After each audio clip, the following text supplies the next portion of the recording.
Que momento sem igual, cresce na fé e no saber. Vem com a família pra IBD.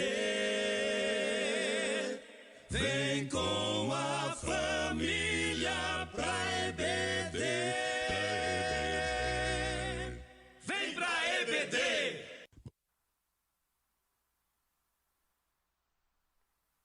Prezados irmãos em Cristo Jesus, eu vos cumprimento com a paz do Senhor. É uma satisfação muito grande estarmos aqui para levar até você a gloriosa e bendita palavra do Senhor. A palavra é aquela que edifica, aquela que orienta, é aquela que traz paz ao coração, gozo na alma. É aquela que nos faz nos aproximarmos mais do Senhor nosso Deus. E a escola bíblica dominical, ela tem esta pretensão, ela tem este alvo de ensinar de uma forma clara, simples e objetiva os ensinos sacrossantos da palavra do Senhor. Você que está em casa, una-se juntamente comigo e vamos estar orando ao Senhor, iniciando aqui a 13ª lição da nossa escola dominical deste primeiro trimestre de 2020. Hoje, dia 29 de março, agora 9 horas, estamos dando início à finalização deste primeiro trimestre. Oremos ao Senhor. Senhor, nós te agradecemos pelo privilégio de sermos teus filhos, de termos sido criados à tua imagem e semelhança. E não obstante, Senhor, nós termos sido arrastados para a rebelião, o Senhor veio ao nosso encontro e nos alcançou de uma forma tão especial. E mesmo nós, estando mortos em nossos delitos e pecados, o Senhor nos resgatou. O Senhor nos vivificou, nos regenerou, o Senhor nos justificou pela fé e nos fez assentarmos em lugares celestiais em Cristo Jesus, o nosso Senhor. E estamos aqui, Senhor, para aprendermos mais de Ti. Fale ao nosso coração, que a Tua palavra venha descer no interior da nossa alma e misturada com a fé, venha produzir o efeito no intuito de que o Senhor possa ter em nós o adorador que tu mereces. Assim nós te rogamos para a glória do teu santo nome. Amém. Meus queridos irmãos, nós estamos finalizando esta lição muito rica. Eu quero já de antemão louvar a Deus pela vida do pastor Cláudio Honor de Andrade, que foi um instrumento de Deus para nos trazer 13 preciosas lições a respeito da raça humana, sua origem, queda e redenção. E nós estudamos desde a nossa primeira lição, já sobre esse assunto que na ciência dá-se o nome de antropologia, ou seja, o estudo do homem. É tão claro que esta lição não trata tão simplesmente da antropologia, ela passa por outras partes teológicas da Bíblia Sagrada, como cristologia e principalmente o assunto de hoje sobre a soteriologia, o estudo da salvação. Mas foi muito lindo nós aprendermos nesse trimestre, e hoje, por sermos essa última lição, rapidamente só fazendo aqui um resumo muito rápido. Por exemplo, na lição de número 1, nós estudamos sobre Adão, o primeiro homem. Eu gostaria que você acompanhasse aqui na lousa comigo. Veja que a palavra Adão, ela vem de uma palavra Adam. Adam. E Adam significa terra. Ou, segundo alguma tradução, vermelho, que é a terra original. Terra. E veja que esta palavra terra, ou Adam, ela vem de Adamá, que Adamá nada mais é também do que a terra.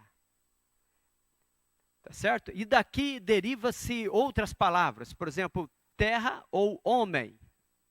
Porque homem vem de um radical chamado humus, homem. Da onde vem humus? Humus é terra. Da onde vem humanidade? Então veja que o ser humano, o que é o ser humano? O ser humano, ele é formado da terra E ele é um ser que olha para o seu Criador. Aliás, os gregos já davam o nome de antropós. Antropós, da onde vem antropologia. Antropós não é simplesmente homem, mas é o homem que olha para cima. Ele olha para o seu Criador.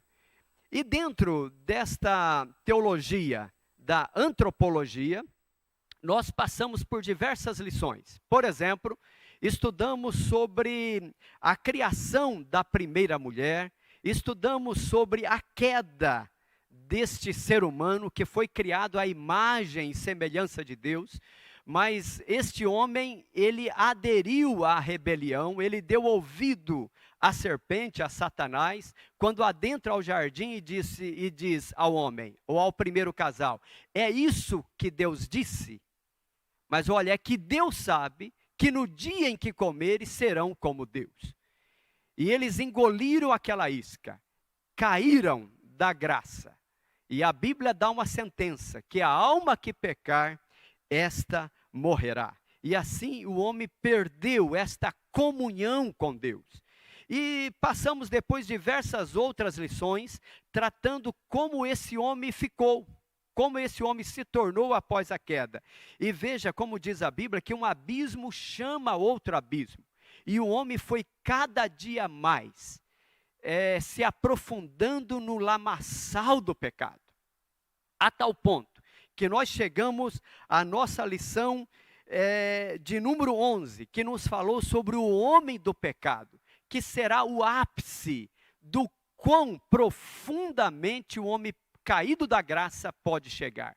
O homem do pecado, nós chamamos ele do anticristo, aquele que vai se opor contra tudo quanto se diz a respeito a Deus. E ele vai pedir adoração para si. Aliás, o ser humano, já desde a queda, é uma vontade imensa de querer ser Deus. Né? Esta vontade, aliás, tem uns que nem têm vontade, já se acham Deus. Mas em Deus, a gente vê alguém que quis ser homem. Os concílios de Lausanne já diziam, nós até citamos isso domingo passado, quando eles cunharam aquela frase em 1974, naquela reunião cristã, e disseram que em Jesus de Nazaré, a gente vê Deus como Ele é, e o homem como o homem deve ser. Por 80 vezes, os 4 evangelhos registram a expressão Filho do Homem. E na lição de número 12, nós estudamos agora o ápice da qual foi o propósito de Deus Pai. Quando Deus nos criou para um propósito, para nós sermos adoradores. E Jesus é o exemplo, é o protótipo do homem perfeito. E quando nós olhamos para Jesus, nós temos um sonho. O nosso sonho é ser como Ele é. O nosso sonho é ser como Jesus. Eu quero andar como Jesus andou, eu quero falar como Ele falou, eu quero viver a vida que Ele viveu. Em Jesus de Nazaré, nós vemos o que a humanidade, ou qual o propósito para o que a humanidade foi criada. A humanidade foi criada para ser como Jesus de Nazaré. E hoje, nós vamos adentrar essa 13ª lição, que nos vai falar sobre sobre um novo homem em Jesus Cristo. E talvez a primeira pergunta que essa lição coloca é por que o novo homem? Né? E há uma necessidade deste novo homem, porque o primeiro homem caiu. O primeiro homem, ele caiu da graça de Deus. A Bíblia diz que todos pecaram e distantes ou carentes, ou caídos estão da glória de Deus.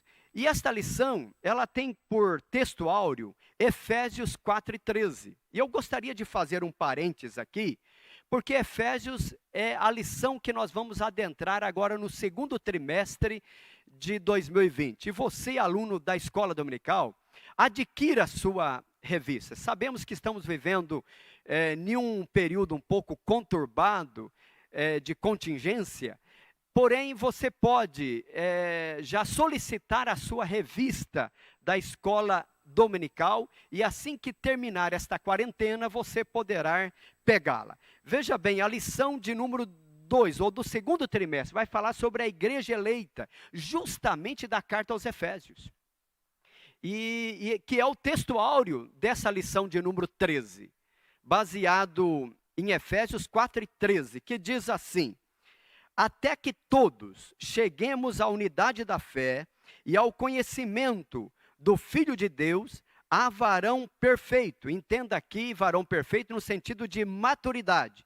Até que cheguemos à maturidade, à medida da estatura completa em Cristo. A nossa verdade prática resume a lição na seguinte frase. Você que tem a lição, acompanhe comigo aí. Diz assim: a salvação em Jesus Cristo leva-nos à perfeição espiritual. Em outras palavras, à maturidade espiritual, moral e ética, porque Ele, embora Deus, foi o mais perfeito e completo dos seres humanos. E nós vamos tratarmos nesta lição de hoje, vamos passar por pelo menos 3 doutrinas da soteriologia, doutrina da salvação, e nós sabemos que há uma dinâmica da salvação. A salvação, ela tem o seu passo a passo, ela tem o seu caminhar, ela tem a sua dinâmica. E veja que a dinâmica da salvação, ela traz vários pontos. Por exemplo, primeiramente a fé. Parece-me que a fé, e é isso que a nossa casa publicadora, na nossa declaração de fé das Assembleias de Deus, nos traz, que a primeira coisa que surge no homem para o caminho da salvação é a fé. Aliás, João 3,16 diz: para que todo aquele que nele crê, portanto a fé, para que todo aquele que nele crê não pereça, mas tenha a vida eterna. A vida eterna é precedida da fé, mas esta fé, quando ela chega e ela vem pelo ouvir e ouvir pela palavra, quando ela entra no coração do homem, ela produz um efeito especial que nós vamos estudar hoje aqui, chamada de regeneração, ou o novo homem, o nascer de novo. Regeneração é a primeira doutrina. O segundo objetivo desta lição é explanar também a respeito da justificação. Porque este homem, quando ele é salvo, o Senhor Jesus produz, através da fé, algo especial na vida desse homem chamado de justificação. O que é justificação? Você sabe? Justificação é tornar o homem justo ou declarar o homem justo. Vamos aprender isso nessa lição. Terceiro objetivo desta lição: enfatizar a santificação. Veja que é um outro passo, uma outra dinâmica da salvação, a questão da doutrina da santificação. A Bíblia diz: segui a paz com todos e a santificação, sem a qual ninguém verá o Senhor. E a santificação como que é? Há a parte humana ou não há? É só Deus quem opera ou há algo que eu e você devamos fazer? E a estrutura dessa lição é baseada no Evangelho de João, capítulo 3, do versículo 1 ao 16, que é uma conversa de Jesus com Nicodemos. Nicodemos era um príncipe dos judeus, e certamente por uma das ocasiões em que Jesus vai a Jerusalém, este homem vem ter com Jesus e ele vem à noite, ele não quer ser visto, ele vem à noite. E veja que ele vem à noite a ter com Jesus, e ele pergunta para Jesus, ele diz assim: olha, Rabi, bem sabemos que és mestre vindo de Deus, porque ninguém pode fazer estes sinais que tu fazes se Deus não for com ele. João 3:2, a nossa leitura em classe. E veja, o versículo 3 tem algo interessante, porque Jesus respondeu e disse-lhe: na verdade te digo, que aquele que não nascer de novo, não pode ver o reino de Deus. Eu gostaria que você sublinhasse na sua lição, na leitura em classe, ou na sua Bíblia, essa palavra, o verbo ver, no final do versículo 3. Aquele que não nascer de novo não pode ver o reino de Deus. Mas olha, o versículo 4, disse-lhe Nicodemos, como pode um homem nascer sendo velho? Porventura pode tornar a entrar no ventre da sua mãe e nascer? Veja o versículo 5. E Jesus respondeu, na verdade te digo, que aquele que não nascer da água e do Espírito não pode entrar. Sublinhe agora o verbo entrar. Nós sublinhamos no versículo 3 o verbo ver. Agora no versículo 5, sublinhe o verbo entrar. Não pode entrar no reino de Deus. E nós vamos adentrar a nossa introdução desta lição e vamos comentar algumas coisas a respeito disso. É lindo a gente ver, meus prezados irmãos, que Deus não desistiu de nós. Deus não desistiu do ser humano, graças a Deus por isso, né? Porque Deus sempre veio ao nosso encontro, veio ao encontro de Adão quando ele peca e diz, Adão, onde estás? Deus sempre deu o primeiro passo ao nosso encontro, e não é diferente conosco hoje. O Espírito Santo diz, eis que eu estou à porta e bato. Então o Espírito Santo é aquele, né, a Bíblia diz que Deus não quer que ninguém se perca, senão que todos cheguem ao conhecimento da verdade. E veja que no capítulo 1 da nossa lição, ele vai falar sobre o nascimento deste novo homem. Diz assim, Jesus ensinou a Nicodemos, renomado mestre da lei, que o novo homem não é gerado nem da carne, nem do sangue, mas de Deus, da água e do Espírito. Então, a pergunta que essa frase nos faz é, o que é nascido do sangue e da carne? O que significa essa expressão? Nascido não do sangue nem da carne. Nascer do sangue e da carne é o nascimento biológico. Aliás, Nicodemos assusta com isso. Quando Jesus te disse, olha, necessário te é nascer de novo, ele assusta. Ele diz, como eu posso nascer sendo velho? Porventura, poderei eu entrar no ventre da minha mãe ou de minha mãe e nascer de novo? E Jesus depois, mais à frente, vai dizer, olha Nicodemos, tu és mestre em Israel e não entende isso?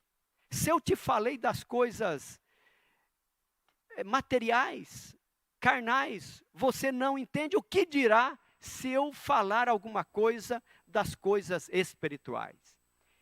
Então, todos nós passamos por este nascimento do sangue e da carne. É um nascimento biológico. Mas veja, nós já nascemos mortos em nossos delitos e pecados.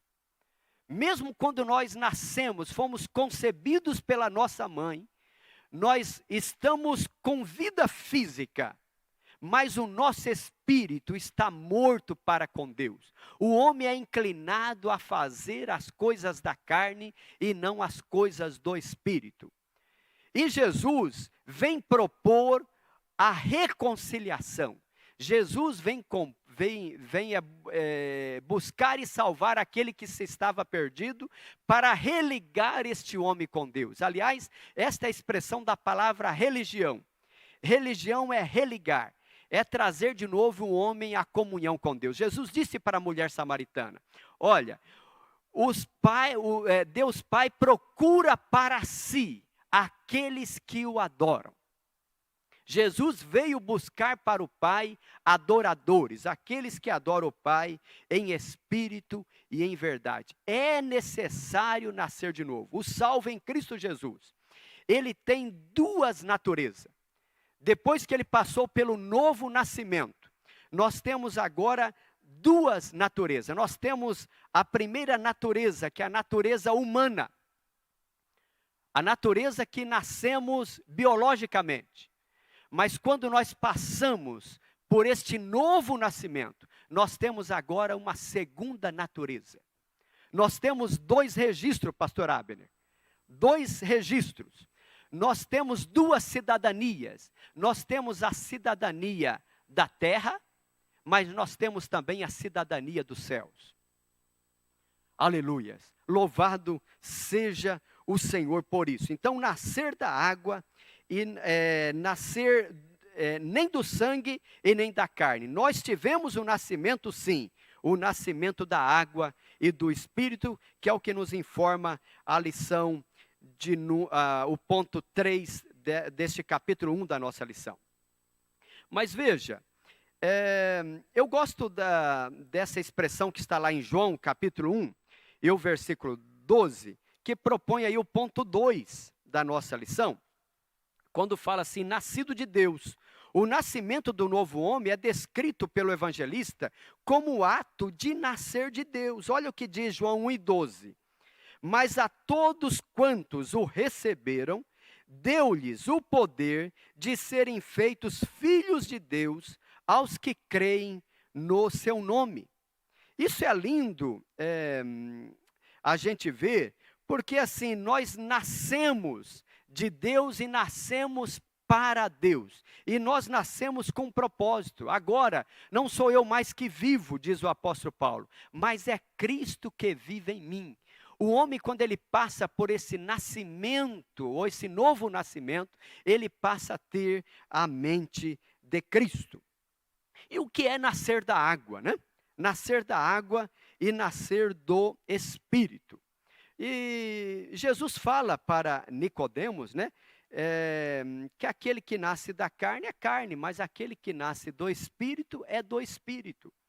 E veja, é muito lindo a gente ver o cristão, quando ele é nascido da água e do Espírito. E Jesus até compara, no capítulo 3 de João, ele fala até que o vento assopra, e ninguém, né? O versículo 8, o vento assopra onde quer, e ouves a sua voz, mas não sabe de onde vem, nem para onde vai. Assim é todo aquele que é nascido do Espírito.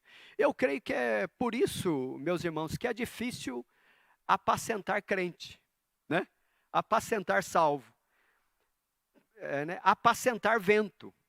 O vento assopra, mas você não sabe de onde vem, nem para onde vai. Assim é todo aquele que é nascido do Espírito. Porque o Espírito é quem dá a diretriz, o Espírito é quem orienta, né? Tá certo? E nós, como pastores, muitas vezes nós temos até alguma dificuldade disso, porque o cristão, ele tem como guia a pessoa de Jesus de Nazaré, olhando para Jesus, o autor e o consumador da nossa fé. Mas o nascer da água e do Espírito, o nascer da água, ela pode ter duas conotações. Primeiro, a água como símbolo do batismo. Escute bem, batismo não é salvação, mas ele faz parte da salvação. Escute bem, batismo não garante salvação. Há muitas pessoas que passaram pelo batismo, mas nada mais é do que um ser humano molhado. Apenas molhado. Porque o batismo pressupõe, primeiramente, que a pessoa já nasceu de novo. Não basta ser batizado se não passou pelo novo nascimento. E quando se dá o novo nascimento? O novo nascimento é um mistério de Deus. Ninguém é idôneo o suficiente para dizer quando ocorreu o novo nascimento na vida de uma pessoa. Não foi no dia em que ele aceitou a Cristo, levantando as mãos e vindo à frente e recebendo as orações. Pode ser, mas não necessariamente. Mas um novo nascimento ocorreu naquele momento em que entrou a fé no coração, em que ele se viu ajoelhado diante de uma cruz vazia, rendido a Cristo e reconhecendo a sua soberania e dizendo: Senhor, eu não posso, mas tu podes. Aleluia, louvado seja o Senhor. Ali ocorreu o novo nascimento. Então, o nascer da água se refere também a passagem pelo batismo, mas o batismo ele faz parte da salvação. O ladrão da cruz não teve como descer da cruz para ser batizado. No entanto, houve a salvação garantida por Jesus. Hoje mesmo estarás comigo. Mas há um perigo muito grande quando o ser humano tem a oportunidade de ser batizado e negligencia, né? Felipe, quando está com o eunuco, vendo que a fé produziu efeito no seu coração e o transformou em um novo homem, ele disse para Felipe: eis aqui água, o que impede que eu seja batizado? E Felipe disse: é lícito se creres. Então, o crer pela fé é o primeiro ato. Segundo ato, a regeneração. E o homem regenerado, ele cumpre a justiça de Deus, passando pela água do batismo. Esse é o primeiro ato aqui, é o primeiro sinal, a primeira interpretação da água. Mas a água também, ela pode se referir à palavra. A palavra de Deus é uma água que limpa as impurezas do nosso coração, né? Jesus mesmo disse: vós já estáis limpos pela palavra que eu vos tenho falado. Louvado seja o Senhor por isso. Então, aqui é isso que nós podemos entender sobre esta questão do novo nascimento. Mas veja, irmãos, que esse novo nascimento, e eu fiz questão que os irmãos sublinhassem o verbo, no versículo 3, o verbo ver, e no versículo 5, o verbo entrar. Porque assim, o reino de Deus é algo que só pode ser visto do lado de dentro. É por isso que nós temos, irmão Gesiel, uma dificuldade grande, muitas das vezes, de nós entendermos o porquê que muitas vezes a pessoa que nunca aceitou a Cristo como Salvador, como que ele não entende como é prazeroso ser salvo. Não tem coisa melhor na vida do que ser um salvo em Cristo Jesus. E a gente quer, e muitas vezes nós queremos arrombar as portas do coração e querendo forçar as pessoas, dizendo: olha, você tem que receber o que eu recebi. Nós queremos mostrar para a pessoa o reino de Deus, mas o reino de Deus não tem jeito, só é visto do lado de dentro. Eu gostaria, acompanhe comigo aqui no quadro, eu gostaria, eu fiz questão que você sublinhasse a palavra, o verbo ver, com o verbo entrar. Desculpe o garrancho aqui, né? O verbo ver e o verbo entrar.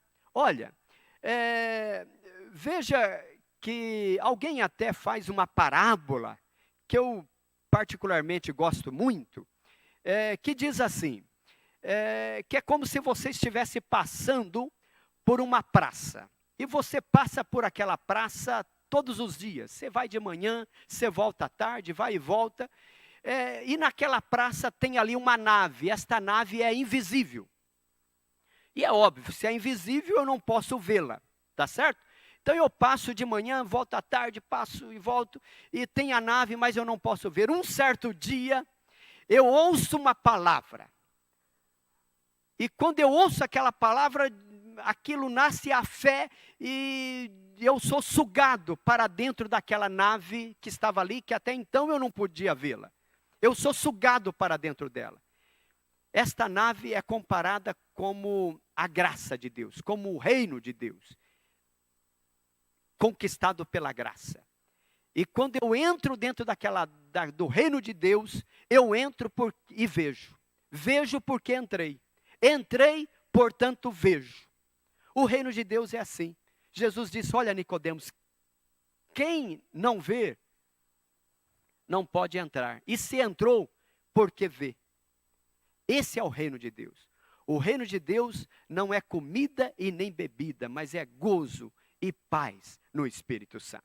Louvado seja o Senhor pela sua bendita e preciosa palavra. Então, meus prezados irmãos, veja que é o Espírito Santo quem convence, né? Acho que a Bíblia diz isso lá em João capítulo 16. João capítulo 16, olha o que diz o versículo 8. E quando ele vier, se referindo ao Consolador, o Espírito Santo, e quando ele vier, convencerá o mundo do pecado, da justiça e do juízo. O Espírito Santo é aquele que convence, né? Quando nós recebemos a palavra misturada com a fé, aquilo produz no ser humano a regeneração. E veja que a regeneração, o segundo passo, né, é a conversão. Eu sou regenerado e eu estou andando para a direita. Eu sou regenerado. Há uma conversão. Eu caio em si. Há uma metanoia que nós chamamos. O que é metanoia? Expansão da consciência. Eu caio em si e diz, olha, Deus está certo e eu estou errado. Como eu não enxerguei isso antes? Como eu não pude perceber isso? E eu volto para Deus. Né? Isso é a conversão. E veja, a regeneração e a conversão, ela produz dentro do ser humano, deste novo homem, algo que nós vamos entrar agora para o segundo capítulo da nossa lição, que vai nos falar sobre a justificação. Eu gostaria, para essa questão da justificação, primeiramente, contar para vocês uma parábola muito antiga, mas eu creio que pode elucidar mais para nós esta questão da justificação. Conta-se a parábola de um certo moço nos Estados Unidos da América, vivia em um dos estados americanos, onde tem a pena de morte. E esse moço ele foi preso, cometido por vários crimes, e quando ele estava na penitenciária, os moradores da sua cidade mandaram cartas para o governador, implorando e pedindo que desse para aquele moço ainda muito jovem a sua liberdade, a sua carta de alforria, desse ali a clemência, desse a ele o perdão. E o governador tinha esta prerrogativa de dar ou não a liberdade para alguns daqueles que estavam presos na sua jurisdição. E o governador, vendo a mobilização daquela cidade, ele se compadeceu. E ele se compadecendo, ele diz, olha, eu vou dar a liberdade para este moço, mas eu quero, antes de dar a liberdade, eu quero conhecê-lo, eu quero vê-lo pessoalmente. E eu quero ir até lá, eu quero entregar em mãos a sua carta de liberdade. E assim ele fez, mas para ir lá, ele resolveu se disfarçar. Ele disse, não, eu não vou com as minhas roupas de governador, mas eu vou para lá como um sacerdote, como um clérigo. E assim ele fez, vestiu uma roupa como um clérigo, pegou uma Bíblia de capa preta, colocou dentro daquela Bíblia a carta de liberdade daquele moço e foi naquela cidade em direção à penitenciária, se identificou na portaria, entrou dentro para entregar em mãos, conhecer o moço e entregar em mãos sua carta de liberdade. O moço preso, quando ele olha e ele vê alguém vindo, achando que era um sacerdote, um clérigo, ele começa a excomungar, a esconjurar, e trazendo palavras de baixo calão, e diz, olha, eu não quero saber de você, não quero ouvi-lo, não quero saber desse livro de capa preta, e, enfim. E o governador, disfarçado de clérigo, tenta de todas as formas tentar acalmar o moço, pedindo com as mãos alguma coisa, e nada de acalmá-lo. E o governador não tem outra alternativa senão virar as costas e ir embora. Momentos depois, o carcereiro vai falar com aquele jovem e diz, olha, meu jovem, você é um bobo. Mas por que eu sou bobo? Você é o bobo. Você sabe quem é que estava aqui para falar contigo? Ele diz, é um sacerdote. Disse, não, meu jovem, quem estava aqui para falar contigo é o governador. E olha, dentro daquele livro, a Bíblia, ali dentro estava a sua carta de liberdade. Como você pôde jogar isso fora? Meses depois, aquele moço está diante da população da cidade, em um lugar mais alto, para ser enforcado. E naquele cadafalso, aonde estava a forca para ser enforcado, alguém chega para ele e dá a oportunidade para que ele diga as suas últimas palavras. E aquele moço vai dizer assim, meus senhores e minhas senhoras, eu quero dizer a todos vocês, eu estou sendo enforcado no dia de hoje. Não é pelos crimes que eu pratiquei, mas eu estou sendo enforcado pelo perdão que eu rejeitei. Isso é muito sério, meus amados irmãos. Porque os nossos pecados fazem a separação entre nós e Deus. Há um abismo entre nós e Deus, que são os nossos pecados. Os nossos pecados nos mandam para distante de Deus. Mas Jesus veio para nos oferecer o perdão. A Bíblia diz em Efésios 2:8, que a graça de Deus se há manifestada. Ou Tito, né? Que a graça de Deus se há manifestada, trazendo salvação a todos os homens. Ou como diz também Efésios 2:8, pela graça sois salvos, mediante a fé. Isto não depende de vocês, é um presente de Deus. Os nossos pecados deveriam nos condenar, porque a pergunta da justificação, ela nos coloca diante de uma encruzilhada. Porque como um Deus justo não fará justiça? Se Deus é justo, exige de um Deus justo justiça. Mas o Deus que é justo, ele vai cumprir sim a sua justiça. Porque Jesus veio, não foi e tão somente, ou como alguns até afirmam, que Jesus foi e venceu a Satanás e nos comprou das mãos de Satanás. Satanás nunca teve nada. O homem se perdeu pelos seus atos, por ser arrastado para a rebelião. Mas Jesus veio para cumprir a justiça de Deus. Havia uma cédula que era contra nós, porque o homem caiu, e Jesus veio e cumpriu a justiça do Pai Celestial, se tornando pecado por nós, se fazendo pecado, se tornando maldito por nós. E quando Deus olha dos altos céus para o ser humano, Deus olha pelos óculos de Cristo. Há uma lente maior, e pelos óculos de Cristo, Deus nos vê o sacrifício do seu Filho, que cumpriu a sua justiça. Louvado seja o Senhor pela sua bendita e preciosa palavra. Mas veja, justificação. Justificação é um termo jurídico, tá certo? Justificação é a parte jurídica da salvação. E alguns acham que justificação é tornar o homem justo.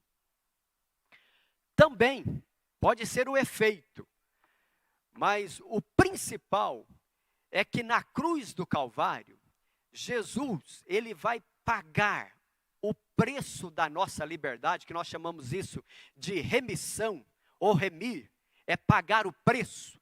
Jesus nos redime e nos dá a sua redenção, e pela sua redenção, na cruz do Calvário, melhor dizendo, ele nos declara justo. Isso é lindo, porque aqui é uma declaração. É uma declaração de Jesus junto ao Pai, quando ele diz: olha, Pai, a sua justiça, ou a tua justiça exige morte. A alma que pecar, essa morrerá. Mas olha, eu paguei o preço, eu redimi o ser humano, através do meu sacrifício. Assim como o pecado entrou na terra através de um homem, assim também a salvação virá por um homem. E isso faz com que Jesus, ali na cruz do Calvário, ele nos dá a declaração de que nós somos justos. Isso é lindo, porque Isaías vai falar lá no capítulo 64, e o versículo 6, É um texto que nós conhecemos bem, mas eu gostaria de trazer talvez o significado até chocante dessas palavras. Veja o que diz, você que tem a sua Bíblia, abra comigo em Isaías 64, versículo 6.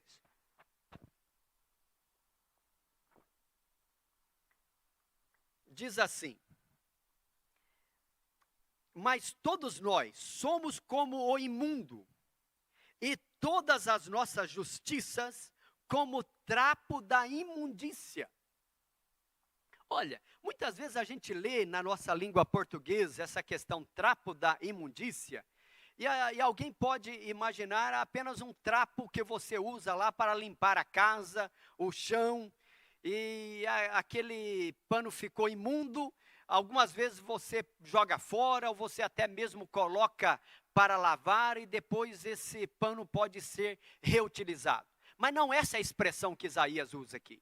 Isaías usa a expressão, aqui em algumas traduções, não do João Ferreira de Almeida, mas do Mato Soares, vai trazer a expressão que talvez chegue mais próximo da realidade, que é como se fosse esse trapo de imundícia, como se fosse um pedaço de pão usado pelas mulheres na época, quando estava na menstruação. É como aquele trapo de menstruação. Assim é considerado a nossa justiça diante de Deus. E como pode ainda alguém bater no peito e se achar que tem crédito suficiente?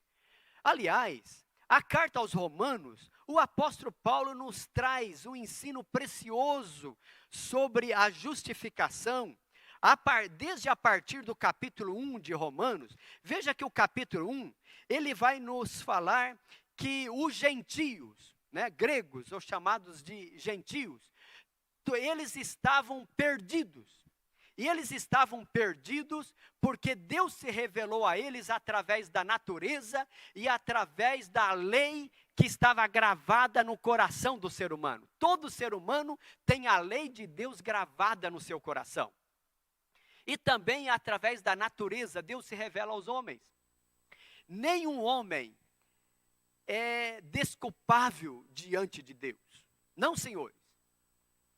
Mas veja, no capítulo 2, Paulo vai falar agora para os judeus: olha, eu disse que os gentios estão perdidos porque não seguiram a lei de Deus gravada nos seus corações e na natureza. Mas vocês, judeus, que além de ter a lei gravada no coração, a lei da natureza, vocês receberam a palavra revelada, a lei escrita. Mas mesmo assim vocês não cumpriram a lei e se fizeram também pecadores. No capítulo 3, Paulo ajunta e diz assim: olha, há alguma vantagem de ser judeu? Nenhuma. Tanto gentios como judeus, todos estão debaixo da mesma linha. Todos pecaram e distantes estão da graça de Deus. A partir do versículo 9 do capítulo 3, Paulo usa pelo menos 7 citações do Antigo Testamento. Ele usa o Salmo 14:3, quando ele vai usar aqui no Romanos 3, e o versículo 10, ele diz: como está escrito, não há um justo, nenhum sequer, não há ninguém que entenda, não há ninguém que busque a Deus, baseado em Salmos 14:3. Quando chega no versículo 12 de Romanos 3, ele diz assim: olha, todos se extraviaram, e juntamente se fizeram inúteis. Ele evoca aqui o Salmo 53, dos versos 1 ao 3. Veja no versículo 13 de Romanos 3, a sua garganta é um sepulcro aberto. Ele evoca aqui o Salmo capítulo 5, o versículo 9. O final do versículo 13, peçonha de áspedes está debaixo dos seus lábios. Ele evoca aqui o Salmo 140, verso 3. E Paulo, usando a antiga aliança, ele vai trazer para a igreja de Roma, dizendo: olha, irmãos, todos nós somos pecadores, não adianta bater no peito. É o que ele fala nesse capítulo 3, o versículo 27. Olha o que diz Romanos 3, 27. Onde está logo a jactância? O que é jactância? É arrogância, O alto eu, o egoísmo, o orgulho que está impregnado. Os judeus se achavam mais santos do que os demais povos. Aliás, eles nem se assentavam nas mesmas mesas. Será que isso não pode ocorrer comigo e com você também? Se acharmos ou nos acharmos mais santos do que outros? E Paulo pergunta, onde está logo a arrogância? Porque a arrogância, irmãos, é uma impossibilidade para um cristão. Ser cristão é ser desprovido de arrogância.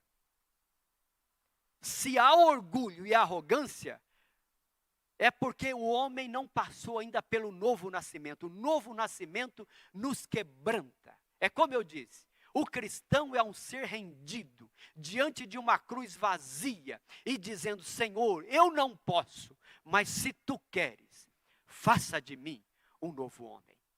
Isso é ser cristão. Então, na cruz do Calvário, Jesus vem para nos declarar justo. E há uma escritura agora. Havia uma escritura que nos condenava. Mas há agora uma carta de alforria, uma carta de liberdade, através do sangue de Cristo. E esse sangue que perpassa toda a cristandade, tanto aqueles que viveram antes da lei, como aqueles que viveram durante a lei, como aqueles que vivem após a lei. Porque a lei, e a professora Ivna nos trouxe isso na lição de número 12. Quando ela dizia, e muitos especialistas tratam a respeito disso, que a lei nos serviu como um pedagogo. É como uma professora que segura na mão do seu aluno e vai levá-lo até Cristo. A lei serviu a isso. Aliás, Martinho Lutero, da Reforma Protestante, né, que ele usa inclusive Romanos capítulo 1, né? Romanos capítulo 1, quando ele diz que o justo viverá da fé, versículo 17, porque nele, né, ou em Cristo, se descobre a justiça de Deus de fé em fé, como está escrito, mas o justo viverá da fé. Né, prefaseando aqui, Abacuque, que ele usa esta expressão. Né? A justiça não é do homem, a justiça é de Cristo. Cristo é quem cumpriu a justiça de Deus por nós. Então, Martinho Lutero, ele usa uma expressão que a lei é como uma marreta. Olha bem, a lei é como uma marreta no nosso coração, para mostrar quem nós somos, para mostrar o quão perverso nós somos. Né?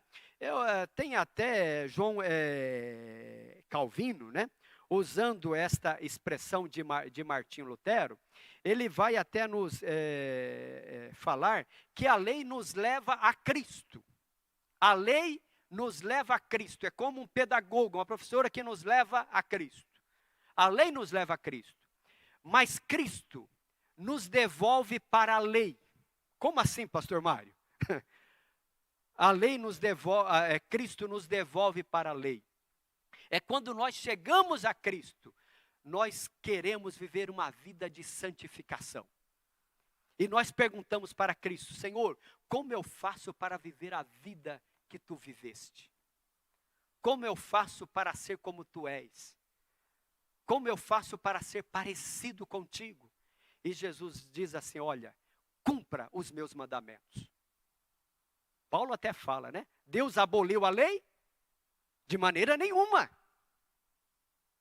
Mas a lei nos mostra o pecado. Cristo nos devolve para a lei e diz assim, olha, não terás outros deuses diante de mim. Você será santo à medida que cumprir isso. Olha, não adulterarás. Olha, não dirás falso testemunho. Então a lei nos leva a Cristo, mas Cristo nos leva de volta à lei como gratidão. E como em gratidão a Ele, nós passamos a cumprir tudo aquilo para qual nós fomos chamados. Então essa é a questão da justificação. E eu gostaria de nós entrarmos aqui para o terceiro assunto, o terceiro capítulo, né, desta nossa lição, que nos vai falar sobre a santificação.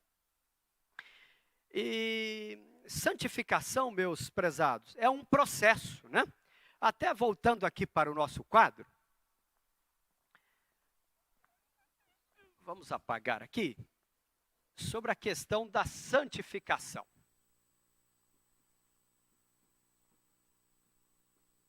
Santificação.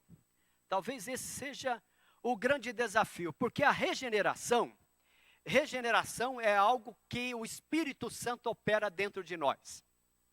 Tá certo?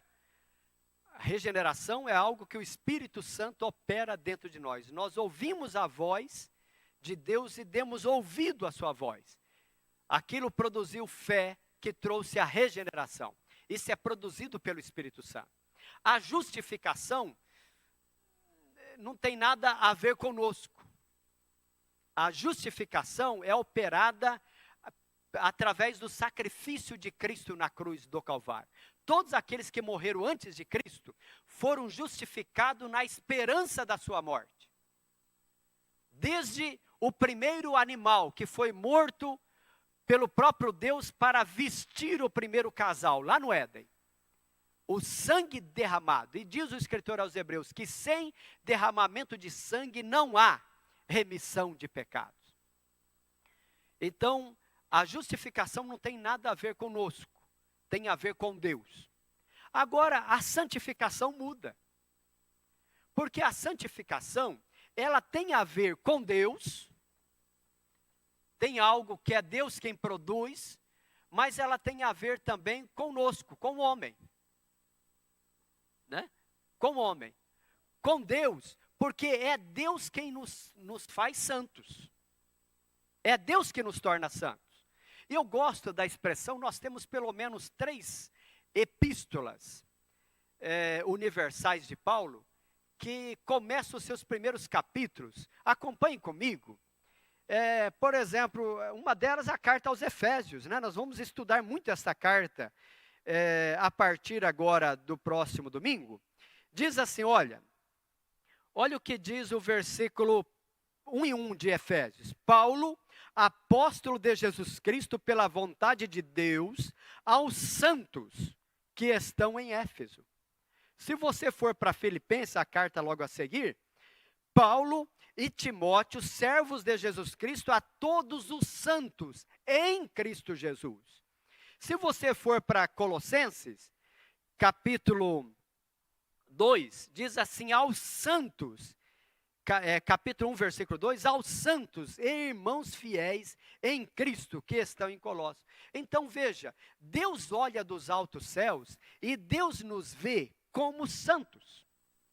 Como santos. Isso é o olhar de Deus passando pelo óculos de Cristo Jesus. Deus nos vê como santos, é algo de Deus. E Deus, através da sua palavra, produz em nós a santificação. A palavra é o que nos santifica.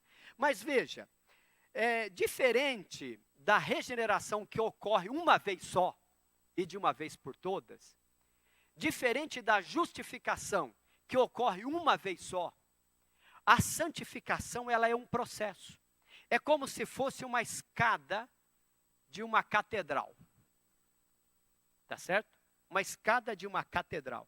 Aonde nós vamos subindo de degrau em degrau. Como diz Provérbios, que a vida do cristão é como a luz da aurora, que vai brilhando mais e mais até ser dia perfeito. Aliás, é o nosso textuário, né, dessa lição. Geralmente a nossa lição, o capítulo 3, tem muito a ver com o textuário, né? Até que todos cheguemos à unidade da fé e ao conhecimento do Filho de Deus, a varão perfeito. Né? Se referindo aqui, esta vida de maturidade cristã, da santificação. Então, a santificação, ela é um processo que ela ocorre na vida do homem. Eu gostaria de fazer aqui, irmão Gesiel, não sei se tem como pegar aqui, até talvez aqui uma dinâmica, uma dinâmica para talvez ficar mais claro para nós o que vem a ser aqui esta questão da santificação.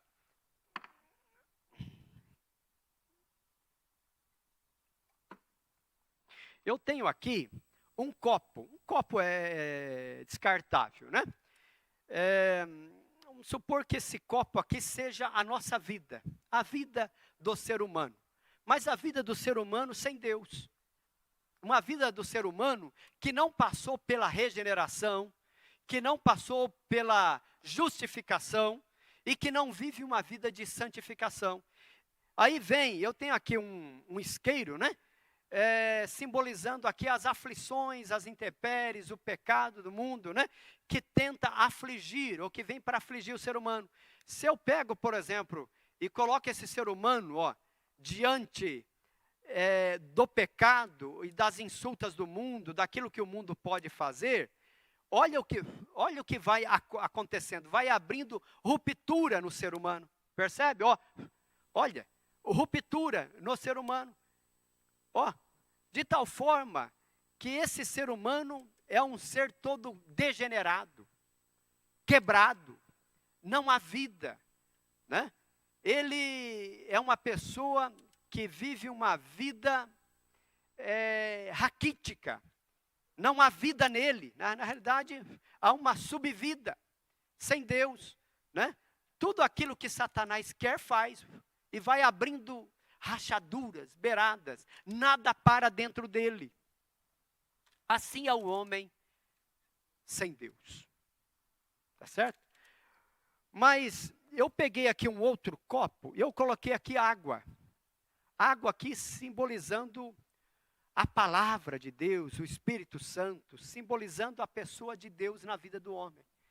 Esse ser humano, quando Deus está na vida dele, ele também é submetido às provas. Mas olha, você coloca, não faz,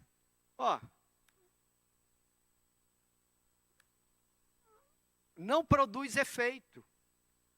O ser humano, ele está moldado por Deus, né?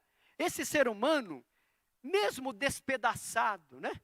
Quando ele entra na graça de Deus, quando a graça de Deus alcança, aleluias, ele se torna uma nova criatura em Cristo Jesus, o nosso Senhor. Assim é a santificação.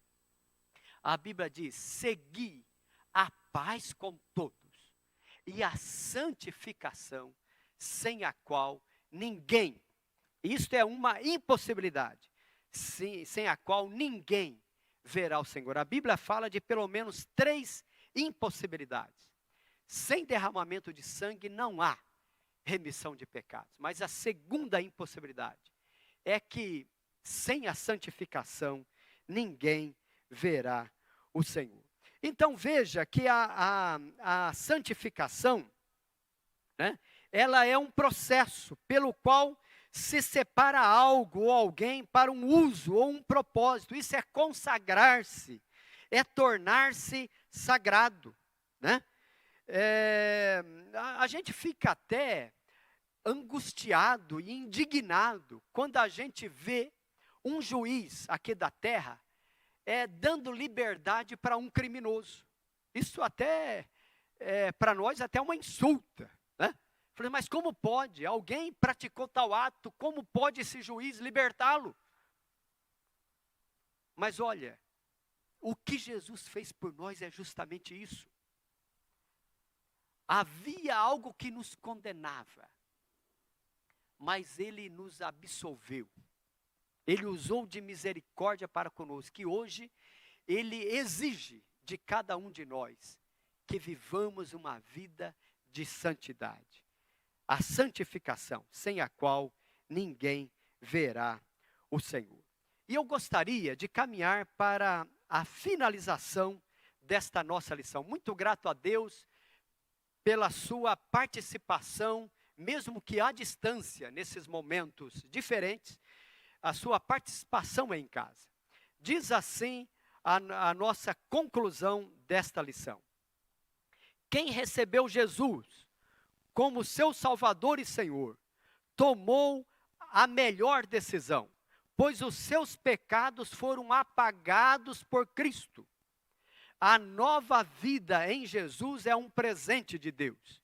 E quando do arrebatamento da igreja, você será semelhante ao Senhor Jesus, porque esta é a promessa que ele nos fez por intermédio do apóstolo João. Amados, agora somos filhos de Deus, e ainda não é manifesto o que havemos de ser, mas sabemos que quando ele se manifestar, seremos semelhantes a ele, porque assim como é, o veremos.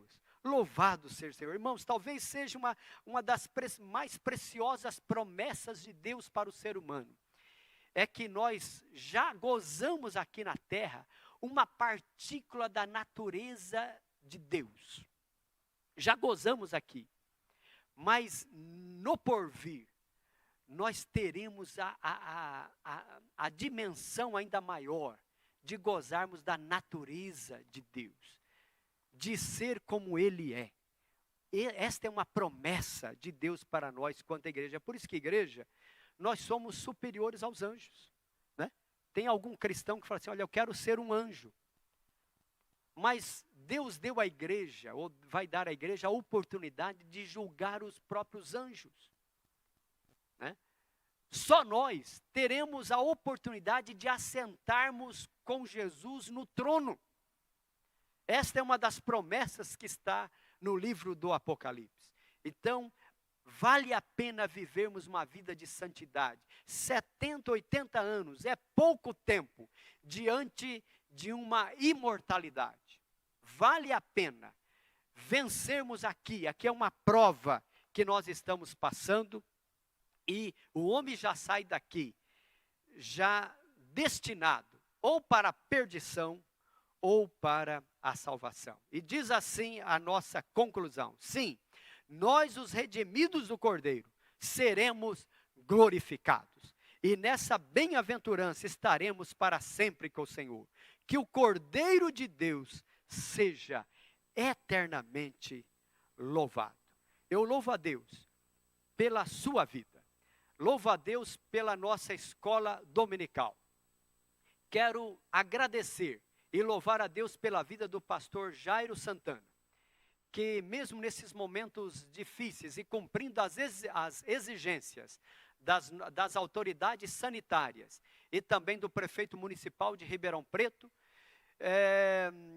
ousou fazer os nossos cultos online, com transmissão todas as quartas à noite, também domingo à noite, e também a nossa escola dominical. Isso é sinal de como o nosso pastor ama o ensino da palavra de Deus. Eu creio que você, aluno da escola dominical, vai iniciar esta semana, ou está iniciando essa semana, que começa hoje, domingo, e iniciando esta semana com mais fé, crendo que foi regenerado, foi justificado e que há agora uma oportunidade posta de vivermos ou de viver uma vida de santificação.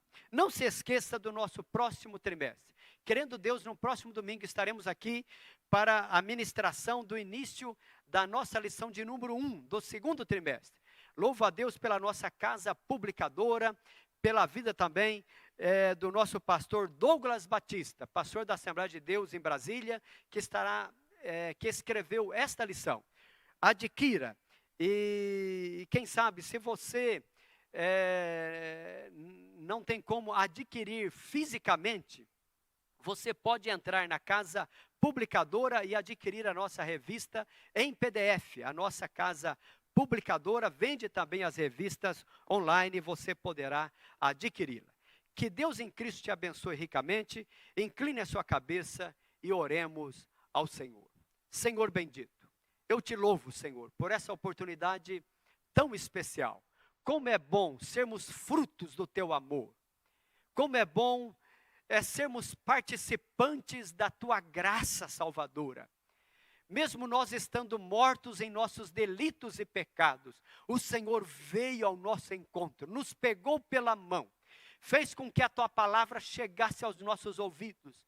Nós demos crédito à palavra. O Senhor nos regenerou, nos tornou um novo homem. Aleluias! E o Senhor fez com que nós mudássemos a direção, o curso da nossa vida. Nós estávamos caminhando em direção ao inferno, ao abismo, mas mudamos de rota e agora caminhamos em direção aos céus. Temos a certeza de que o Senhor nos declarou justo. Isso está estampado por toda a eternidade, através do teu sangue vertido na cruz. E agora, Senhor, mesmo sendo santos já em Cristo Jesus, como num aspecto posicional, mas há um desejo nos nossos corações em vivermos uma vida de santidade. Nos ajude, Senhor, a sermos mais santos hoje do que fomos ontem. E amanhã eu quero ser mais santo do que sou hoje. Que a tua palavra, que é aquela que nos alimenta, nos orienta, mas é que é aquela também que nos purifica, venha a ser uma realidade cada dia presente no nosso interior. Assim nós oramos para a glória do teu santo nome. Amém. Que Deus vos abençoe. Estudar a Bíblia, estudar a Bíblia, estudar a Bíblia na escola dominical. Estudar a Bíblia, estudar a Bíblia, estudar a Bíblia na escola dominical. Vem.